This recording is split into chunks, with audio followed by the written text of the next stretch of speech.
host, Eileen. Yeah.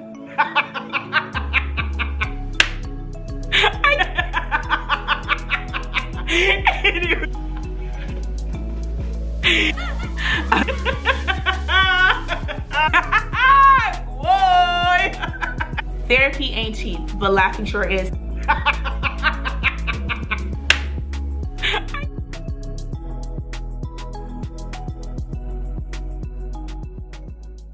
Hey y'all, it's your girl Eileen, and I'm back again with another episode on the Therapy and Laughter podcast.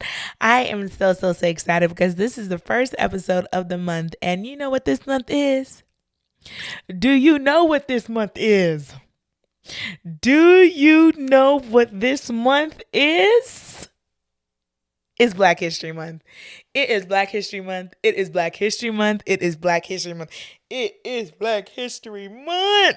Okay, y'all. This is one of my favorite months of the year. I absolutely love Black History Month. It's a time to really indulge and go in depth on the Blackness and the greatness that Black people have brought to the world in spite of all of the hardships that they've experienced. This is not to exclude any other person from any other race, but since I'm Black, I am going to take a moment, or maybe a few moments, let's just say this episode, to be unapologetically Black and speak on some Black topics. As you can see from the title, we're going to be discussing two things in one episode. First one is, this is not a month for me. This is a lifestyle. Hashtag unpopular opinions, Black edition. I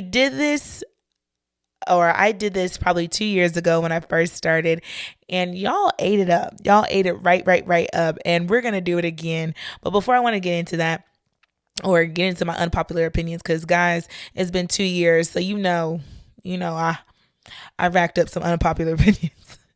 But yeah, I want to say that this is not just a month. This is a lifestyle, and that I really hope that we continue, because I'm starting to see it now, but we continue the mindset that Black history, or the presence of Blackness, or the appreciation of Black people is not only within the 28 days of the month, but it could be throughout the 365 days in a year and beyond. We need to continue to appreciate Black people. And though we have made some progress in regards to equity for Black bodies, there is still many more steps that we need to take for lasting equity.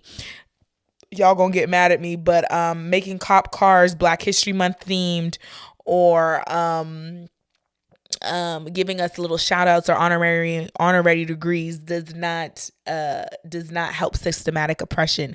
It does increase the awareness, but it does not help where we need help, which is providing resources in a social service format, whether that's through food, education, housing, and jobs and employment. So let me come off of my little political soapbox and say that this is not just a month for me. This is a lifestyle. I absolutely love being Black. I was raised by four amazing Black people. Yes, my parents are divorced, got remarried. Yeah, that's a little story. Anyways, but I had the privilege to be raised by educated Black people who really empowered me with the idea that Blackness is not a burden, but it is something to be celebrated. I will never stop saying that I was always told I had to work 10 times harder than everybody else, not only because I was Black, but also because I was a Black woman. However, that never stopped me. As you can see, I'm still going like pow to the world. Yes, I work 10 times harder, but at the same time, I would never. Yes, I work 10 times harder, but now that I've come to the awareness of what self-care is and what self-love is, I also know that I don't have to prove to anybody that I'm worth sitting at the table. Just me being me alone is enough. So there's that. And I think that a lot of times when it comes to Black History Month, some people who were coons throughout the whole year, yes, I said it, big coons throughout the whole year, somehow they just want to come up and say, oh, yeah, celebrate Black people. Not to say that you can't be celebrated, but you should keep this mentality of celebration throughout the whole year. And that's how we segue into my unpopular opinions, Black Edition. Dun dun dun. First on the list, and I said it earlier, just a few minutes earlier, and I said that making cop cars Black History Edition does not help the community. Okay, so I was on Twitter. I'm not gonna name no names. I was on Twitter and I saw that they did a reveal of a Black History cop car, and I'm just like, what does that do for our community? Please, somebody let me know. We all know who Martin Luther King is, Malcolm X, Rosa Parks. We all know who they are. Okay. How does that help our community? How does putting their faces on a cop car help our community? Please let me know. Like, are you guys playing Black artists to put it on the cop car? Like, is this money getting filtered back into the community? Like, please, somebody, please break it down. How does that help? I understand it's nice. It's a nice little cute look. Yes, I'm in Canada. The cop car that I saw was in the United States, but I'm in Canada. So, they've been having the Black History Edition cop cars. But what difference does it make in the community? Y'all are still profiling individuals, Black bodies. Y'all are still not providing adequate resources or sustainable resources for Black peoples.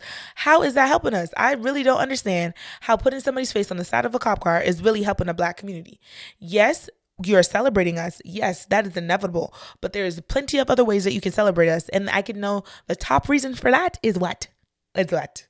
Giving us resources. Yeah? Big resources. Okay? Number 2, who made bonnets unacceptable? Who made bonnets unacceptable? Who made bonnets unacceptable? Bonnets are acceptable. I'm tired. Everybody's saying you can't go outside with bonnets. I disagree. I'm going outside with my bonnet. I'm going outside with my bonnet. I'm going outside with my bonnet. Hold on, say it again. I am going outside with my bonnet. Hold on. I am going outside with my bonnet. And what about it? Who made them unacceptable? Who said that they're not socially acceptable? Who put that social norm in your head? Bonnets are socially acceptable.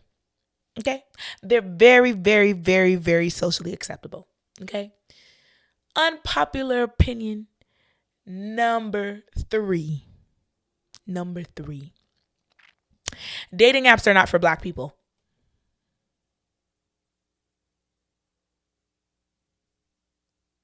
Get mad at me all you want. Dating apps are not for Black people. I have no explanation for that. I just don't believe that that dating apps are for Black people. I just feel like they're not a good enough representation. They don't capture the holistic being of a Black person. Is that divisive to say? Yeah, whatever. I don't think the popular dating apps are for Black people. Can somebody refer me to a Black dating app, like made by a Black person? And then maybe I'll say that they're for Black people. But currently my rule is that dating apps are definitely not for Black people. Okay. Unpopular opinion number 4. I said this in my last one, but I'm saying again, stop inviting people to the cookout. Stop it. Stop commenting it. I know you're joking. But stop. It's not it. Ain't nobody inviting you to no cookout, no barbecue. Okay, they're not saying, yeah, Johnny can come over to the barbecue. No, they're not saying that. Stop inviting people to the barbecue. Okay, stop it right now. Stop it right now. Hear me again. Stop it right now. Yeah, stop it. Okay, number 5. Y'all might shoot me, but I don't care. Black Americans do not know enough about Black history outside of America. They need to know more about other Black people outside of their country. I feel like they're the only country that is so ignorant about other people that are like them from other countries. It needs to stop. I saw this TikTok the other day where they were asking students from an HBCU to list off 5 countries, 5 African countries. Somebody said Kingston. Kingston? Kingston? You mean Kingston, Jamaica? Kingston. Kingston. And you know the man had the nerve to come and say Kingston, Jamaica was an African country? No, no, no, no. Americans need to be more educated on Black history outside of America. Cause this is becoming a disgrace. You're making us look very, very, very, very, very ignorant. It's not good. It is not good. It's not good. It's not good. Okay? There's no way you survive geography. You can't list 5 African countries. And just for those of you who say, oh, list 5 African countries right now, I'll do it. Ghana, Nigeria, Tanzania, Congo, and Mali. I can go on more. Morocco, Egypt, Senegal. There's another one that's right beside yeah, y'all know what I'm talking about. Zimbabwe. Yeah. Did I say Zanzibar? Yeah, your girl is in it. Yeah, yeah, yeah. Guinea Bissau. Yeah, yeah, yeah. Y'all really need to level yourself up on on other countries and geographic places that other Black people are from, because it's really getting out of hand. Number 5, I believe I'm on number 5. Kentucky Fried Chicken is disgusting. KFC is disgusting. KFC is absolutely disgusting. I am sick and tired of people keep on saying that Kentucky Fried Chicken is good. Popeyes is better than Kentucky Fried Chicken. Just go nyam, aka eat. Translation eat. Nyam is patois for eat. Go nyam some Popeyes and then nyam some Kentucky Fried Chicken. The one that is gonna run your belly and make you nauseous, KFC. And I'm not lying to you. I'm telling you only the truth. Number 6, okay. Number 6 is that Black hairstylists need to be more professional. Way more professional. Way, way, way more professional. And I feel like the ones that are really professional are overpriced.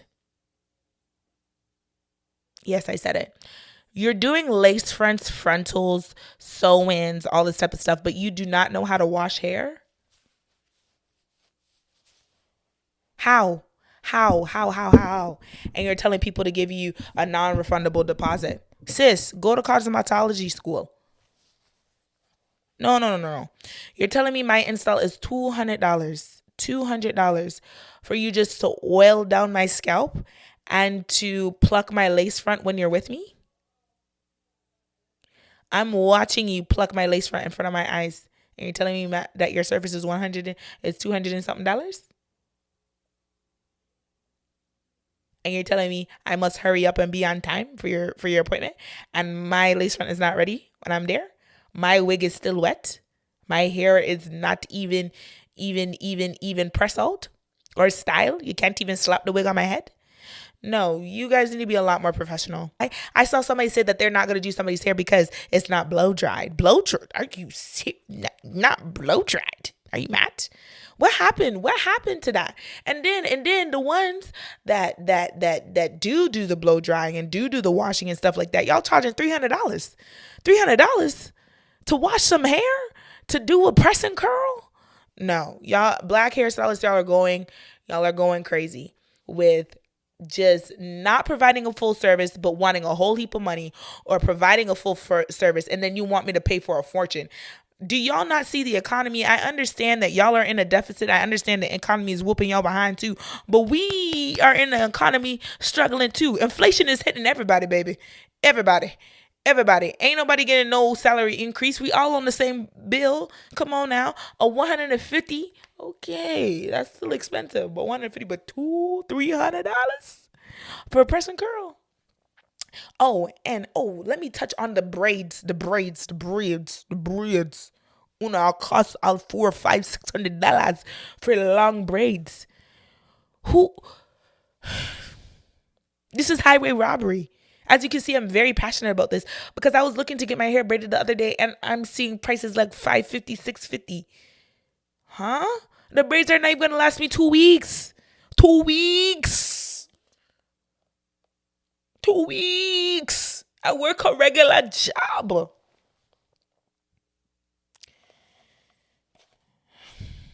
Black hairstylist, you need to get it together. Okay. Number, is that 6? No, 7. Black men and black women war, like clashing, is making us look like we're idiots. We need to stop having these talks on podcasts and just have them in real life, because you guys are embarrassing now. Every day, black woman this. Every day, black men this. Which other people is going on the internet talking about their people like this? Which ones? Which ones? Every day we have to hop on mic and talk about each other. Stop talking about each other. As my mom would say, stop talking out the people business. Stop talking out the people business. When you get married, I'm not married yet, but I used to hear, or I hear my elders tell me, when you get married, don't tell nobody your marriage problems. Don't go run to Sally and May and tell them, oh, X, Y, and the third is happening in your marriage. Listen, that is the same thing. I believe that applies to us black women and black men. Let us stop going on these podcasts and talk about each other and say how we're so ignorant and how we're so this and how we're so abrasive. Stop. Yep, we're embarrassed. We're making ourselves look bad. We're making ourselves look very bad. Everybody needs to stop with the coming on podcasts and saying this stuff while I'm on podcast talking about unpopular opinions. But I'm really saying it. Like, we really, really need to stop coming on these podcasts and telling out our business. We need to stop telling out our business on these podcasts. Number 8. I don't want to hurt nobody's feelings. Marriage, then kids. Marriage, then kids. Marriage, then kids. Number 9. It's okay to divest in places where you're not appreciated. You know who I'm talking to. It's okay, girl, to divest in places where you're not appreciated. Girl, it's okay to divest in places where you're not appreciated. Number 10. You do not have to prove your blackness to anybody. I feel like that's a popular opinion, but I don't care. You do not have to prove your blackness to anybody. Alrighty, that's it for my unpopular opinions. I thought my unpopular opinions would be more controversial, but not really. I think I'm getting older and don't want the smoke anymore. And I also have a real job, so I have to be very mindful. Anyways, bye guys. Listen, y'all, therapy ain't cheap, but laughing sure is. Turn around and look at your situation and laugh at it, and I'm sure it will get a lot better. Love ya. Bye.